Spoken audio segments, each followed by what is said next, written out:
Bienvenue au chapitre sur les nombres complexes. Alors on va commencer avec cette petite vidéo qui va poser vraiment les bases les plus simples concernant les nombres complexes et vous verrez par la suite qu'on étudiera les différentes propriétés et théorèmes en détail. Mais dans un premier temps, présenter l'ensemble des nombres complexes et ensuite présenter l'écriture d'un nombre complexe, c'est-à-dire que comment est-ce que je peux l'écrire et aussi comment est-ce que je peux le représenter dans le plan.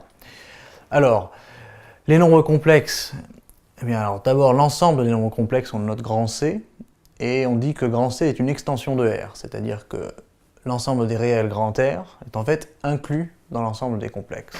Ce qui veut dire que tout réel est en fait un complexe, simplement tout complexe n'est pas forcément un réel, c'est une inclusion, c'est pas une égalité. Donc R est inclus dans C, simplement on a défini un nouveau nombre, qu'on note I en général, et qui appartient à C et qui est tel que I carré égale moins 1. Ce qui paraît pour le moins surprenant, simplement acceptons-le tel qu'il est, et ce nouveau nombre I est un complexe, son carré vaut moins 1, attention, par contre, I évidemment n'appartient pas à R, ça n'est pas un réel. D'ailleurs, dans l'ensemble R, la règle qu'un carré est toujours positif reste vraie, et ça ne change pas. Maintenant, les choses changent un petit peu dans les nombres complexes, et on va voir dans les prochaines vidéos ce que ça veut dire et comment on l'utilise.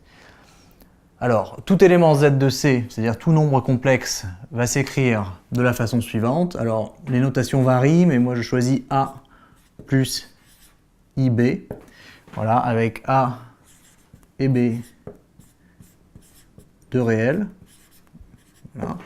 Alors des fois on trouve X plus Y, enfin on peut choisir ce qu'on veut, mais généralement dans les vidéos, moi j'essaierai de rester avec A plus IB. Donc, si Z est égal à A plus IB, on a deux parties, ici et ici, qu'il faut définir. La partie A s'appelle la partie réelle. Voilà, donc A c'est la partie réelle.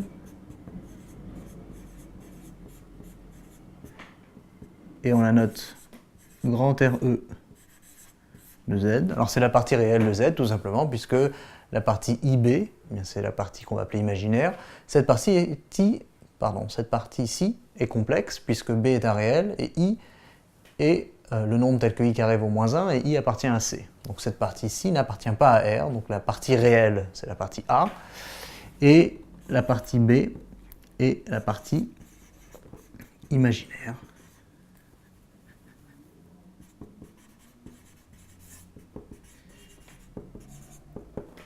Et je la note im de Z.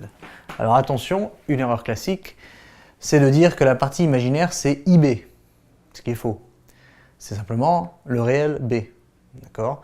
Donc faites très attention, c'est une erreur classique, ça arrive tout le temps. On voit les élèves écrire IB est la partie imaginaire, alors que c'est simplement le coefficient B ici qui constitue la partie imaginaire du nombre complexe Z. Voilà. Alors on a ensuite deux cas de figure. Le complexe Z peut être réel. Pour cela, il suffit qu'en fait la partie imaginaire n'existe pas, donc il faut que B égale 0. Donc, si Z est un réel, eh bien B égale 0. Si Z est imaginaire pur, ça veut dire qu'il n'a qu'une partie imaginaire, il n'a pas de partie réelle, donc A est égal à 0.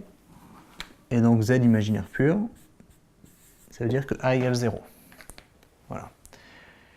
Et pour finir, la représentation des nombres complexes, puisque un nombre complexe possède deux informations, il possède une partie réelle et une partie imaginaire, je peux à la limite même le considérer comme un vecteur, et certainement je peux considérer que A est une coordonnée et B en est une autre. Et donc je peux considérer dans ce plan, ici où je mets un repère OX, Y, je place un point Z, voilà ici quelconque. Alors pour l'instant on ne s'intéresse pas au vecteur que j'ai tracé, simplement au point Z, et le point Z est tel que en abscisse, voilà, j'ai sa partie réelle, et en ordonnée, j'ai sa partie imaginaire. Voilà. D'ailleurs, à ce titre, cet axe ici, OY, c'est l'axe des imaginaires purs. Parce que, comme on vient de le voir, un imaginaire pur, c'est A égale 0. Donc si A vaut 0, c'est-à-dire que tous les imaginaires purs sont sur cet axe-là. Voilà. Alors si je choisis de représenter Z comme ceci dans le plan avec comme coordonnées A et B, eh bien je peux même définir un vecteur qui est OZ, dont les coordonnées sont xz moins x0, c'est-à-dire A, et yz moins y0, c'est-à-dire B. Voilà. Et donc le point Z, voilà, de coordonnées AB, est représenté comme ceci. On peut même également spécifier un angle. L'angle est évidemment unique pour un point Z donné. Et θ, on va appeler ça l'argument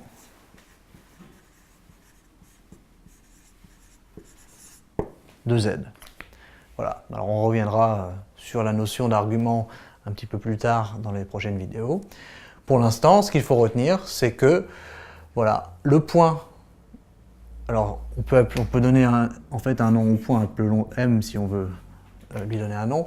On dit que le point M a une affixe Z, voilà, donc les coordonnées sont A et B, et θ est l'argument de du nombre complexe Z, et c'est-à-dire c'est l'angle entre l'axe des abscisses et le vecteur OM. Voilà, à tout de suite pour la suite.